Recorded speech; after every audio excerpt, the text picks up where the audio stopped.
اصحابک یا سیدی یا رحمت للعالمین۔ اللہ رب العزت کی حمد و ثنا کے بعد حضور نبی اکرم نور مجسم شاہ بنی آدم رسول محتشم سیدہ طیبہ طاہرہ زاہدہ حضرت آمینہ رضی اللہ تعالی عنہا کے گلشن کے مہکتے ہوئے پھول جناب احمد مجتبیٰ محمد مصطفیٰ صلی اللہ تعالی علیہ وآلہ وسلم کے دربار گوہربار میں ہدیہ عقیدت پیش کرنے کے بعد محترم و محتشم سامعین کرام، السلام علیکم ورحمۃ اللہ وبرکاتہ۔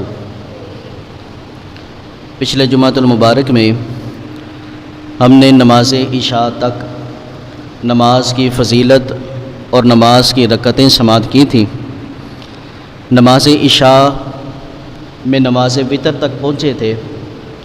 نماز وتر یہ 3 رکعتیں مسلمانوں پر اللہ نے واجب کی ہیں۔ ان کی فضیلت کے بارے میں نبی پاک صلی اللہ علیہ وآلہ وسلم نے ارشاد فرمایا۔ حضرت ابو ہریرہ رضی اللہ تعالیٰ عنہ روایت کرتے ہیں، اوصانی خلیلی بثلاث، نبی پاک صلی اللہ علیہ وسلم نے فرمایا کہ میرے دوست نے یعنی میرے رب نے مجھے 3 وصیتیں فرمائیں۔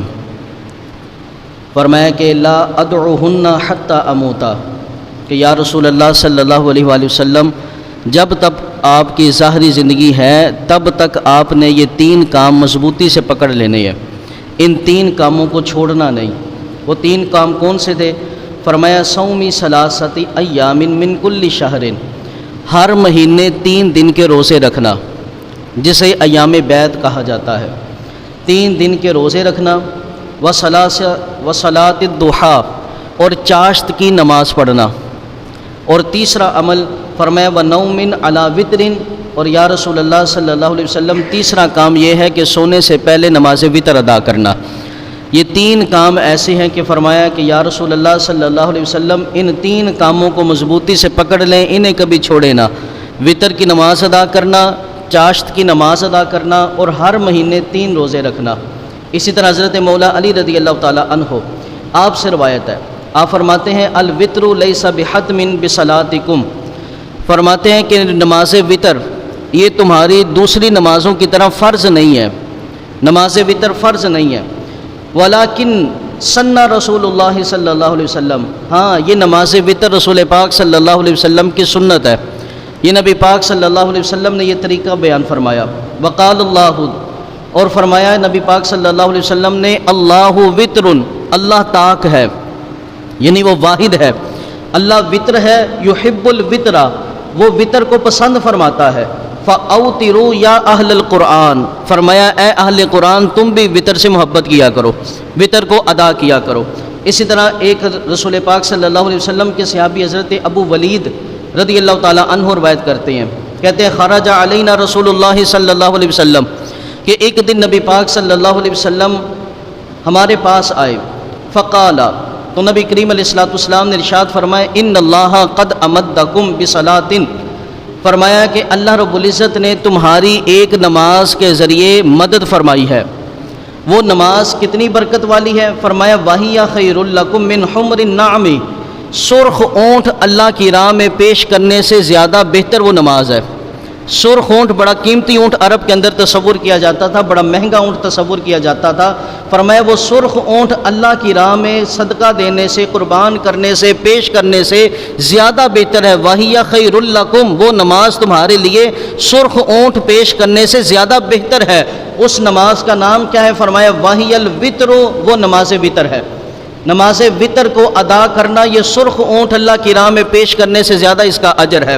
فرمایا فَجَعَلَهَا لَكُمْ فِي مَا بَيْنَ الْعِشَاءِ إِلَى طُلُوعِ الْفَجْرِ، فرمایا اس وتر کی نماز کا وقت نماز عشاء کے بعد سے لے کر صبح فجر کی نماز سے پہلے پہلے ہے۔ اور نماز وتر کے لیے نبی پاک صلی اللہ علیہ وسلم کا طریقہ یہی ہوتا، جیسا کہ پچھلی جمعۃ المبارک میں حدیث پاک میں نے بیان کی تھی کہ حضرت ام عائشہ صدیقہ رضی اللہ تعالی عنہا آپ فرماتی ہیں نبی پاک صلی اللہ علیہ وسلم عشاء کے 4 فرض پڑھ کے گھر میں تشریف لے آتے، اور گھر میں آ کر نبی پاک صلی اللہ علیہ وسلم 2 رکعتیں پڑھتے، اس کے بعد پھر 2 رکعتیں پڑھتے، اور اس کے بعد نبی کریم علیہ السلام اپنے بستر میں تشریف لے جاتے اور وہ آرام فرمایا کرتے۔ آرام فرمانے کے بعد رات کے پچھلے پہر اٹھتے اور نماز تہجد ادا کیا کرتے، اور ساتھ میں نماز وتر ادا کیا کرتے تھے۔ اب نماز وتر کے لحاظ سے کہ اس کی رکعتیں کتنی ہیں۔ ہمارے ہاں یہ بھی ایک بڑا مسئلہ ہوتا ہے، ہم نے ہر چیز میں اختلاف کر ڈالا، بالخصوص جو چیزیں نبی پاک صلی اللہ علیہ وسلم سے منسوب تھیں ہم نے اسی میں جھگڑے شروع کر دیے۔ اللہ رب العزت ہم سب کو اتحاد نصیب فرمائے۔ اب دیکھیں کتنی واضح یہ احادیث ہے، یہ حضرت امام طحاوی علیہ رحمہ حضرت ام عائشہ صدیقہ رضی اللہ تعالی عنہا سے روایت ہے۔ حضرت ام عائشہ صدیقہ کہتی ہیں ان نبی صلی اللہ علیہ وسلم کان یؤتر بثلاث، کہ نبی کریم علیہ الصلوۃ والسلام وطر کی 3 رکعتیں پڑھا کرتے تھے، اور 3 رکعتیں کیسے پڑھتے تھے؟ یقرأ فی اول رکعۃ بسبح اسم ربک الاعلی، کہ پہلی رکعت میں سورہ اعلیٰ کی تلاوت کیا کرتے تھے، اور پھر وفی الثانیۃ، اور دوسری رکعت میں وطر کی دوسری رکعت میں قل یا ایھا الکافرون پڑھا کرتے تھے، وفی الثالثۃ، اور تیسری رکعت میں نبی پاک صلی اللہ علیہ وسلم قل هو اللہ احد اور سورۃ الفلق اور سورۃ الناس، یہ 3 صورتیں پڑھا کرتے تھے۔ یہ حضرت ام عائشہ صدیقہ رضی اللہ تعالی عنہا فرماتی ہیں کہ یہ حضور کا معمول تھا کہ وطر کی نماز کی 3 رکعتیں پڑھتے، پہلی رکعت میں سورہ اعلیٰ سبح اسم ربک الاعلی 30ویں سپارے کی یہ سورہ مبارکہ ہے، یہ پڑھا کرتے، دوسری رکعت میں سورہ کافرون پڑھا کرتے، اور تیسری رکعت میں بقیہ تینوں کل پڑھا کرتے، سورہ اخلاص، سورہ فلق، سورہ ناس پڑھا کرتے۔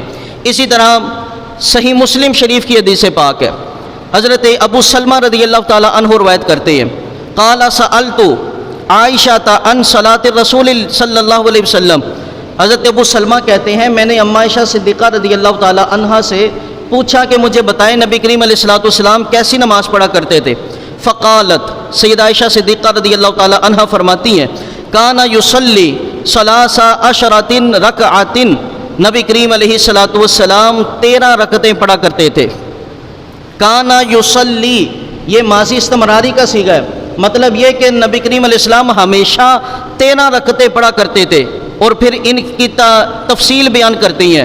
آپ فرماتی ہیں یصلی 8 رکعات، نبی کریم علیہ الصلوۃ والسلام رات کو اٹھ کر 8 رکعتیں پڑھا کرتے تھے۔ یہ 8 رکعتیں نماز تہجد کی رکعتیں تھیں۔ 8 رکعتیں نماز تہجد پڑھنے کے بعد ثم یوتر، پھر نبی کریم علیہ الصلوۃ والسلام وطر پڑھا کرتے تھے۔ 8 اور 3 کتنے ہو گئے؟ 11۔ پھر ثم یصلی رکعتین وہو جالس، پھر نبی کریم علیہ الصلوۃ والسلام بیٹھ کر 2 رکعت نفل پڑھا کرتے تھے۔ یہ نبی کریم علیہ الصلوۃ والسلام رات کو 13 رکعتیں پڑھتے تھے، 8 رکعتیں تہجد کی، 3 رکعتیں وطر کی، اور اس کے بعد 2 رکعتیں نفل کی۔ یہ نبی کریم علیہ السلام، اور یہ مسلم شریف کی حدیث پاک ہے۔ اسی طرح حضرت ام سلمہ رضی اللہ تعالی عنہا آپ فرماتی ہیں کہ ان نبی صلی اللہ علیہ وآلہ وسلم کان یصلی بعد الوتر رکعتین، کہ وطر کے بعد نبی کریم علیہ الصلوۃ والسلام 2 رکعت پڑھا کرتے تھے۔ تو بس ثابت ہوا کہ عشاء کی پہلی 4 سنتیں غیر مؤکدہ، پھر 4 فرض، 4 فرضوں کے بعد 2 سنتیں مؤکدہ، پھر 2 نفل، اس کے بعد 3 وطر، اور 3 وطروں کے بعد 2 نفل پڑھنا، یہ نبی کریم علیہ الصلوۃ والسلام کی سنت سے ثابت ہے۔ اسی طرح اس کے بعد آج ہماری یہاں تک 5 نمازیں مکمل ہوئی۔ ایک نماز جسے پورے ہفتے میں اللہ نے ایک بار ہم پر فرض کیا، اور وہ نماز کہ جس نماز کو اللہ رب العزت نے قرآن پاک میں بیان بھی فرمایا، اس نماز کے بارے میں احکام بھی بیان فرمائے۔ کوئی نماز ایسی نہیں کہ جس کے بارے میں اللہ رب العزت نے احکام بیان فرمائے ہوں۔ ہر نماز کے بارے میں یہی فرمایا کہ جیسا میرا محبوب نماز پڑھتا ہے ویسے تم بھی پڑھو۔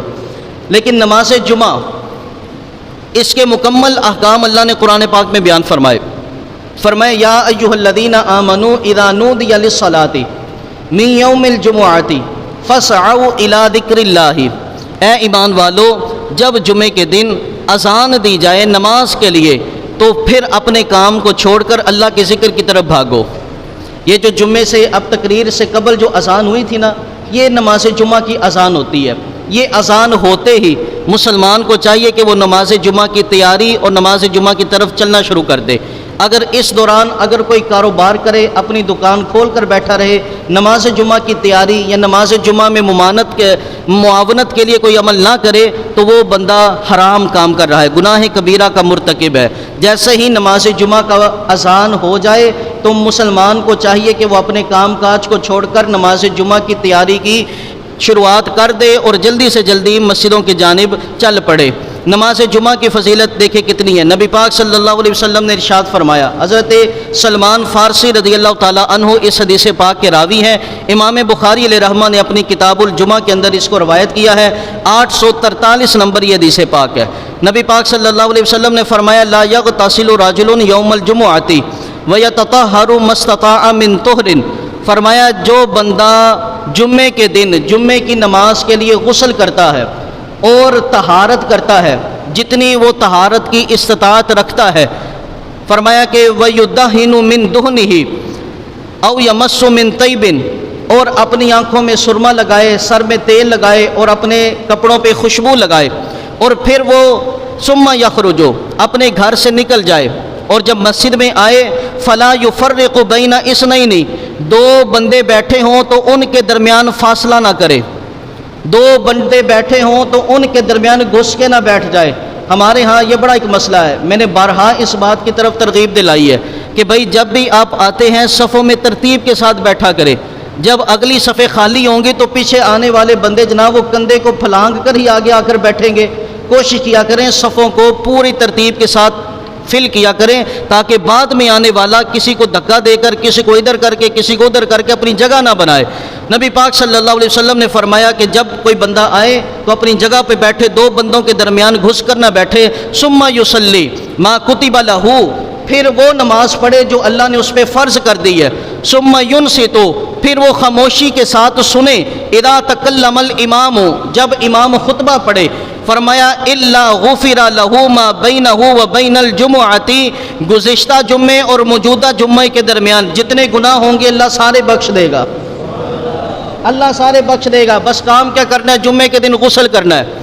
اور اس غسل کے بارے میں بعض فقہا، ہم احناف کے نزدیک جمعے کا غسل کرنا یہ سنت ہے، لیکن بقیہ ائمہ کے نزدیک، بعض کے نزدیک یہ واجب ہے۔ وہ کہتے ہیں جمعے کی نماز ہی نہیں ہوتی اگر غسل نہ کرے۔ اس کی اتنی تاکید ہے، جمعے کے دن غسل لازمی کیا کرے، جتنی استطاعت ہو غسل لازمی کیا کرے۔ کیوں؟ کیونکہ جمعے کے دن کے بارے میں آتا ہے جو غسل کرتا ہے نا، اللہ اس کے جسم کی بیماریاں دور کر دیتا ہے۔ جمعے کے دن غسل کرے، ہو سکے تو آنکھوں میں سرما لگائے، ہو سکے تو اپنے کپڑوں پہ خوشبو لگائے، ہو سکے تو اپنے سر پہ تیل لگائے، اور پھر وہ مسجد کی جانب آئے اور مسجد میں آ کر کوئی دو نمازیوں کے درمیان میں نہ بیٹھے اور وہ نماز پڑھے جو اللہ نے اس پہ فرض کی ہے، اور پھر وہ جب خطبہ دیا جائے تو خاموشی کے ساتھ سنے۔ یہ عمل کرنے ہیں تو اللہ رب العزت فرماتا ہے پورے ہفتے کے گناہ رب بخش دے گا۔ اسی طرح امام مسلم علیہ رحمہ، آپ نے اسی طرح کی ایک حدیث پاک بیان کی۔ نبی پاک صلی اللہ علیہ وسلم نے فرمایا پانچوں نمازیں، ایک نماز دوسری نماز تک، ایک جمعہ دوسرے جمعے کی نماز تک، ایک رمضان دوسرے رمضان تک، یہ کفارہ سیئات ہوتا ہے۔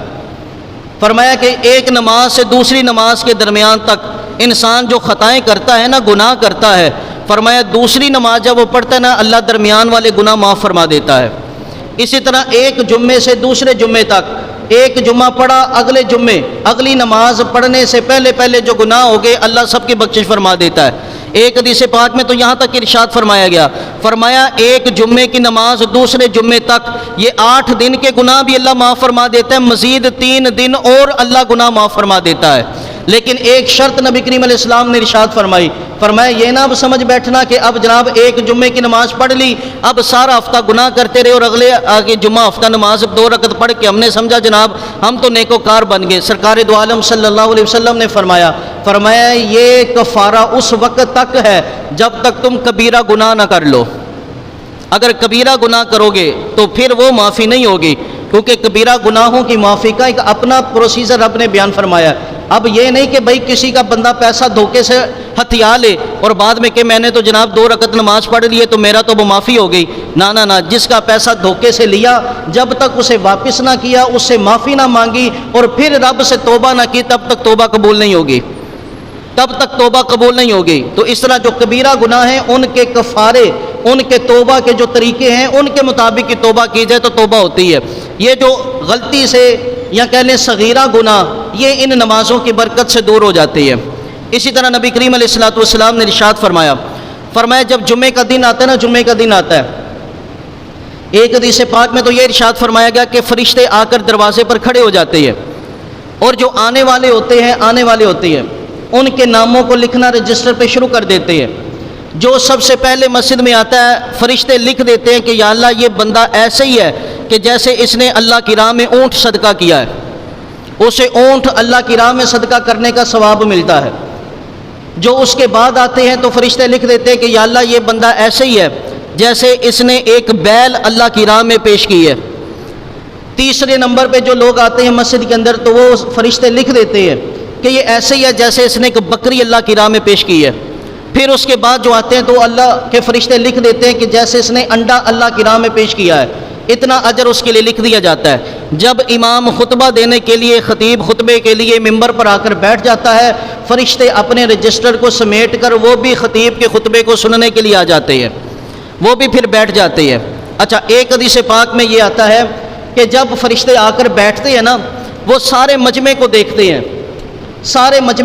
ہیں کہ کون بندہ محلے میں سے حاضر ہے اور کون بندہ نماز جمعہ کے لیے نہیں آیا۔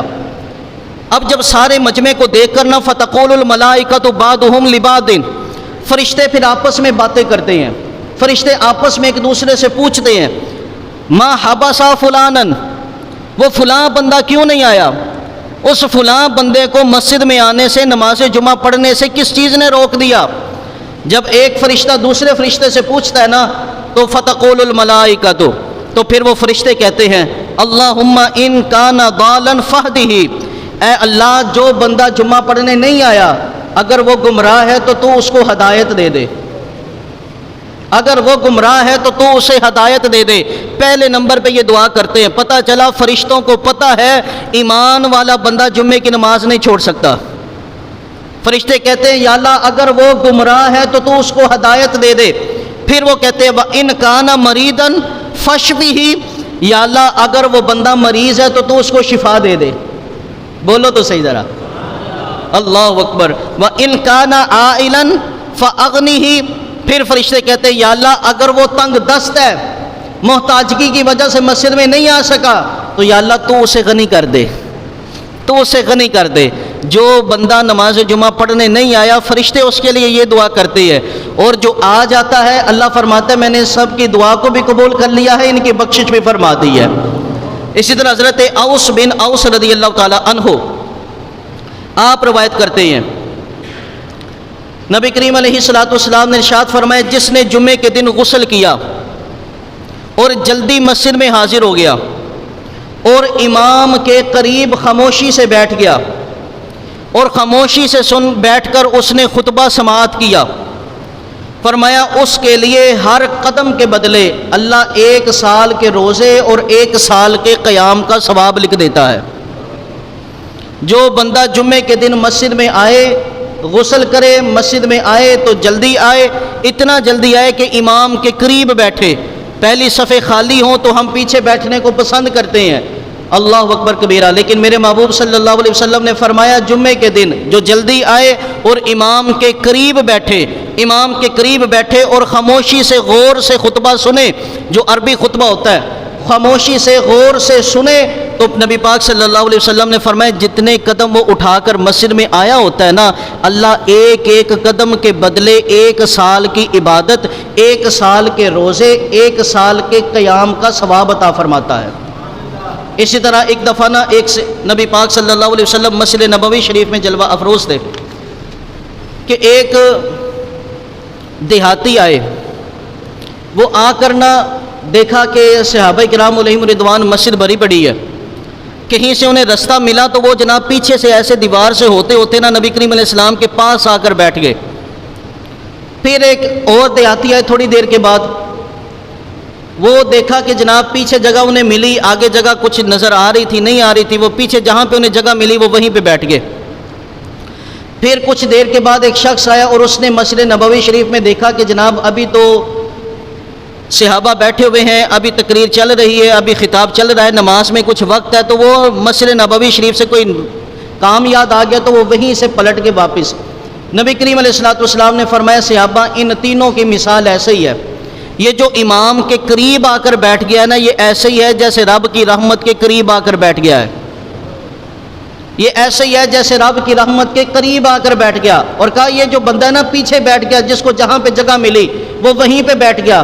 فرمایا صحابہ یہ ایسے ہی ہے کہ جس نے جو رب سے شرما گیا رب اس سے شرما گیا، وہ رب کی رحمت کی طرف آگے نہیں بڑھا تو رب کی رحمت بھی اس کی طرف زیادہ آگے نہیں بڑھی، جتنا وہ بندہ بڑھا اتنا ہی رب کی رحمت بھی بڑھی۔ اور کہا کہ وہ بندہ جو مسجد سے واپس چلا گیا نا اس نے رب کی رحمت سے منہ پھیر لیا تو اللہ کی رحمت نے اس سے بھی منہ پھیر لیا ہے۔ تو کوشش کیا کریں جب بھی مسجد میں آئیں نماز پنجگانہ کے لیے یا نماز جمعہ کے لیے پہلی صف میں آ کر بیٹھا کریں۔ اچھا نماز جمعہ کی رکعتیں کتنی ہیں یہ بڑی غور سے بڑے تحمل مزاجی سے، یہ حدیث پاک ابن ماجہ شریف کی ہے، ان ابن عباس رضی اللہ تعالی عنہ، حضرت عبداللہ ابن عباس رضی اللہ تعالی عنہ روایت کرتے ہیں قال کان النبی صلی اللہ علیہ وآلہ وسلم یرکع قبل الجمعۃ اربعا، نبی کریم علیہ الصلوۃ والسلام نماز جمعہ سے پہلے 4 رکعتیں پڑھا کرتے تھے۔ نماز جمعہ سے پہلے عبداللہ ابن عباس کہتے ہیں کہ جناب نبی پاک صلی اللہ علیہ وسلم 4 رکعتیں پڑھا کرتے تھے، لا یفصل فی شیء منہن، یعنی اس 4 رکعتوں میں کوئی فاصلہ نہیں کرتے، یعنی ایک سلام کے ساتھ یہ 4 رکعتیں پڑھا کرتے تھے۔ یہ 4 رکعتیں ہم احناف کے نزدیک سنت مؤکدہ ہیں۔ دوسری حدیث پاک، یہ صحیح مسلم شریف کے اندر حدیث پاک ہے، نبی کریم علیہ الصلوۃ والسلام نے ارشاد فرمایا اذا صلی احدکم الجمعۃ فلیصلی بعدها 4، نبی کریم علیہ السلام نے ارشاد فرمایا جب تم میں سے کوئی بندہ جمعے کی نماز پڑھ لے، جب تم میں سے کوئی بندہ جمعے کی نماز پڑھ لے، اس حدیث میں کہیں یہ نہیں آیا کہ جمعے کی نماز پڑھ کے گھر کو چلا جائے، یہ مسلم شریف کی حدیث پاک ہے۔ امام مسلم علیہ رحمہ نے اس کو روایت کیا ہے کتاب الجمعہ کے اندر، صحیح مسلم کے اندر فرمایا فلیصلی بعدها 4، نماز جمعہ پڑھنے کے بعد وہ اپنی مسجد کے اندر ہی 4 رکعتیں پڑھے۔ نماز جمعہ سے پہلے سرکار 4 رکعتیں پڑھا کرتے تھے، نماز جمعہ کے بعد نبی کریم علیہ الصلوۃ والسلام 4 رکعتیں پڑھا کرتے تھے۔ اسی طرح نبی کریم علیہ الصلوۃ والسلام نماز جمعہ کے بعد ان 4 رکعتوں کے بعد 2 رکعتیں بھی نبی کریم علیہ الصلوۃ والسلام سے ثابت ہے۔ ہم احناف کے نزدیک مفتہ بھی قول کے مطابق وہ سنتیں بھی سنت مؤکدہ ہیں۔ اس کے بعد 2 نفل ہے، وہ 2 نفل اگر کوئی پڑھے تو ثواب ہے، نہ پڑھے تو اس کا گناہ کوئی نہیں، لیکن یہ جو رکعتیں ہیں ہمیں چاہیے کوشش کر کے کہ ہم ان کو پڑھا کریں۔ اچھا اس دوران خطبے کے بارے میں بھی سماعت کر لے۔ خطبے کے بارے میں روایت میں آتا ہے نبی پاک صلی اللہ علیہ وسلم نے ارشاد فرمایا جس نے پہلا خطبہ ہاتھوں کو باندھ کے سنا اور دوسرے خطبے پہ تشہد کی طرح شکل و صورت بنائی اور اس کے بعد نماز جمعہ کی 2 رکعتیں پڑھی تو نبی کریم علیہ الصلوۃ والسلام نے ارشاد فرمایا اللہ اسے 4 رکعتوں کا ثواب عطا فرماتا ہے۔ 4 رکعتوں کا، بولو تو صحیح تھوڑا، 4 رکعتوں کا ثواب۔ 2 خطبے سننے کے لحاظ سے جو ہاتھ باندھ کر اور جناب والا، اور کوشش کیا کرے جب خطبہ سنے نا، خطبہ سنے جو بندہ 2 زانوں بیٹھ سکتا ہے وہ 2 زانوں بیٹھ کر ہی سنا کرے، جو بندہ 2 زانوں نہیں بیٹھ سکتا، بزرگی ہو گئی یا گھٹنوں میں مسئلہ یا کوئی اور بیماری ہے، وہ چونکڑی مار لے، لیکن جتنا ہو سکے 2 زانوں بیٹھ کر، کیونکہ یہ بھی نماز کی ہی صورت کے اندر آتا ہے۔ اور اس کے بارے میں تو حضرت عمر رضی اللہ تعالیٰ عنہ فتویٰ دیا کرتے تھے، آپ فرمایا کرتے تھے کہ جس بندے نے خطبہ نہیں نہ سنا وہ بعد میں 2 رکعت بھی پڑھے، کیونکہ اس کی 2 رکعتیں رہ گئی ہیں، 2 رکعتوں کا ثواب رہ گیا اس کا۔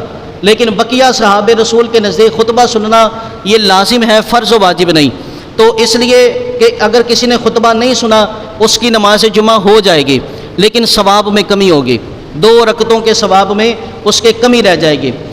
یہ مسئلہ سن لیں کہ خطیب جب خطبہ پڑھ رہا ہو، خطیب جب خطبہ پڑھ رہا ہو اس وقت کوئی بھی نماز پڑھنا جائز نہیں۔ جب عربی خطبہ ہو رہا ہوتا ہے نا، جب وہ عربی خطبہ شروع ہو جاتا ہے اس دوران کوئی رکعت پڑھنا بھی جائز نہیں۔ ہاں خطبے سے پہلے اگر کوئی بندہ نماز پڑھ رہا تھا اس کی کچھ رکعتیں ابھی باقی تھی کہ خطیب صاحب نے خطبہ شروع کر دیا تو وہ اپنی رکعتوں کو پورا کر لے، وہ توڑے نہ نماز، وہ اپنی نماز کو پورا کر لے۔ لیکن ایک بندہ مسجد میں پہنچا ہی اس وقت کہ جب خطیب صاحب خطبہ دے رہے تھے اس دوران وہ نماز نہ پڑھے بلکہ جہاں پہ کھڑا ہے وہیں پہ کھڑا رہے اور وہیں پہ کھڑے ہو کر خطبے کو سماعت کرے، جو جہاں پہ بیٹھا ہے وہیں پہ بیٹھے اور وہیں پہ بیٹھ کر خطبے کو سماعت کرے، اس دوران وہ نماز کی ابتدا نہ کرے۔ یہ جو نبی کریم علیہ الصلوۃ والسلام سے ثابت ہے کہ آپ نے ایک شخص داخل ہوئے مسجد کے اندر، پوچھا کہ آپ نے نماز پڑھی ہے؟ وہ کہنے لگے نہیں پڑھی، تو نبی کریم علیہ الصلوۃ والسلام نے فرمایا کہ تم نماز پڑھ لو، جمعے کے خطبے سے پہلے سرکار نے یہ ارشاد فرمایا۔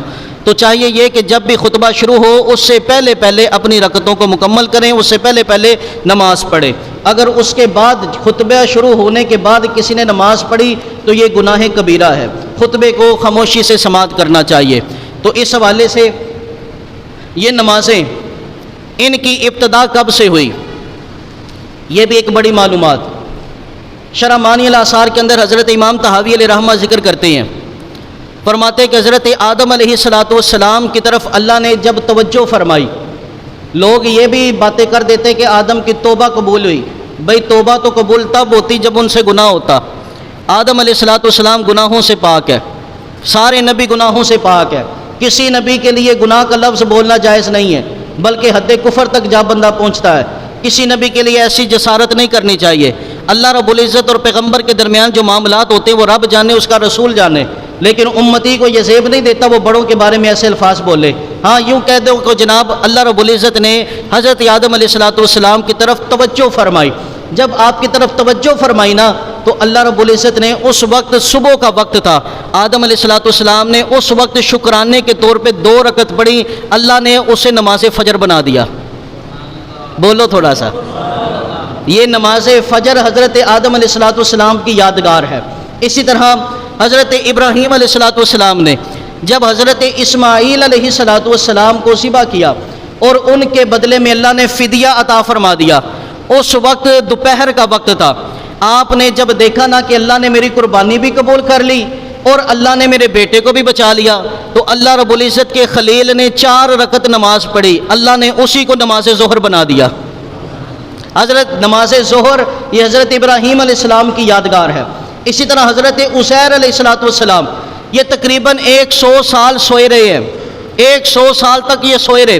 جب 100 سال کے بعد یہ جاگے نا، ان کو اللہ نے جگایا تو پوچھا عزیر کتنی دیر تک سوئے ہو؟ کہنے لگے اے اللہ لگتا ہے کہ 1 دن تک سویا رہا ہوں، لیکن جب سورج کو دیکھا نا کہ دوپہر کے وقت سویا تھا لیکن اب کچھ ڈلنے لگا ہے، کہنے لگے یا اللہ نہیں مجھے تو لگتا ہے یہ تھوڑی دیر ہی سویا ہوں۔ 100 سال آپ نے آرام کیا، 100 سال آرام کیا، 100 سال کے بعد رب نے اٹھایا تو کہنے لگے یوں لگتا ہے جو نیک بندے ہوتے ہیں نا، نیک بندے ہوتے ہیں اللہ ان کو نیند بھی ایسے دیتا ہے۔ یہ جب حشر کے میدان میں نیکوکار اٹھ کے جائیں گے نا قبروں سے تو وہ یہی کہیں گے، گناہگار تو کہے گا یا اللہ اتنی صدیاں میں قبر میں رہا، لیکن نیکوکار جو آج سے ہزاروں سال پہلے بھی قبروں میں جا پہنچے ہیں نا، وہ جب حشر کے میدان میں لائے جائیں گے نا تو کہیں گے فرشتوں اتنی جلدی اٹھا دیا ہے، اتنی جلدی اٹھا دیا ہے کہ جس کو رب سلائے تو اس میں سرور ہی بڑا ہوتا ہے۔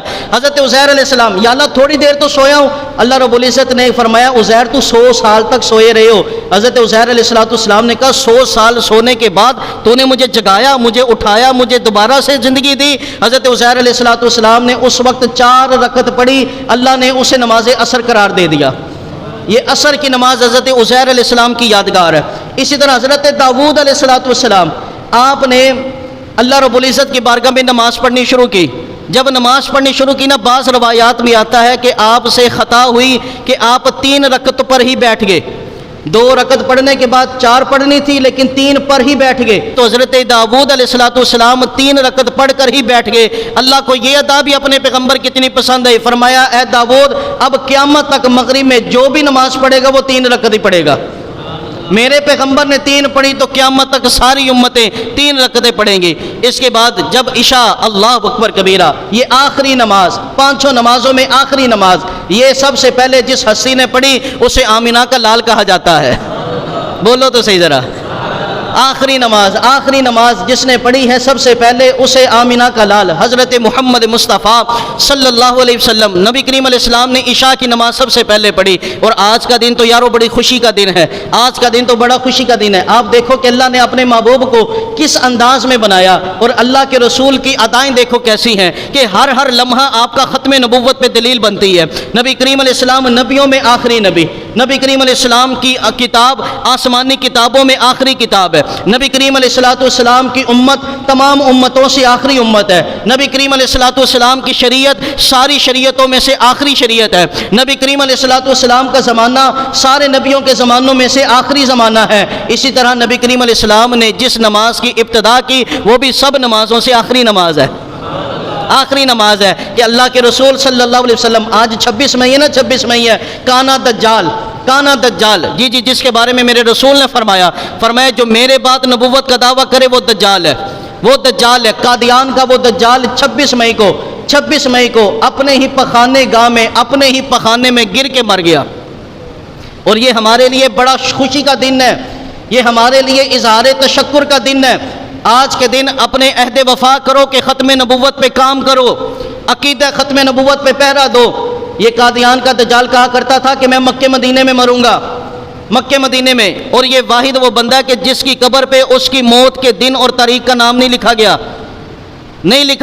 کیوں؟ کیونکہ وہ کہتا تھا میں مکہ مدینے میں مرنا ہے. اسے مکہ مدینہ دیکھنا بھی نصیب نہیں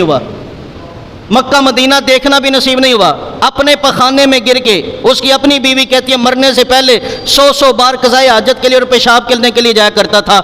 ایسا عبرت کا نشان میرے رب نے بنایا, ایسا عبرت کا نشان بنایا.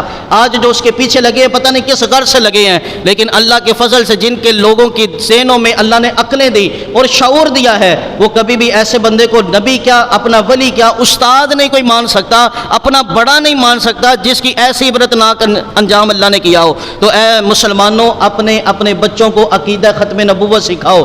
ہمارے رسول صلی اللہ علیہ وسلم آخری نبی ہیں. ہمارے رسول صلی اللہ علیہ وسلم, بولو سارے اونچی آواز میں, آخری نبی ہیں. ہمارے رسول صلی اللہ علیہ وسلم آخری نبی ہیں. رسول پاک صلی اللہ علیہ وسلم کے بعد اگر کوئی نبوت کا دعویٰ کرے وہ پکا کافر ہے, دائرہ اسلام سے خارج ہے. اس میں کوئی کمپرومائز نہیں. اس حوالے سے تھوڑا کام آپ بھی ختم نبوت کا کریں. بارہا میں نے یہ اعلان کیا کہ بھئی قادیانیوں کی مصنوعات کا بائیکاٹ کریں, قادیانیوں کی مصنوعات کا, بالخصوص شیزان کمپنی کہ جس نے 70 زبانوں میں قرآن پاک کے ترجموں کو شائع کروایا. جہاں پہ نام میرے رسول پاک کا قرآن پاک میں آیا انہوں نے قادیانیوں کا نام لکھا گیا. یاران محبت, برادران اسلام, اس کمپنی کا مکمل بائیکاٹ کرے. اور اس کے ساتھ ساتھ یہ بھی توجہ رکھیں جب بھی اپنی زمین بیچے مسلمان کو بیچے, جب بھی اپنی زمین بیچیں مسلمان کو بیچیں.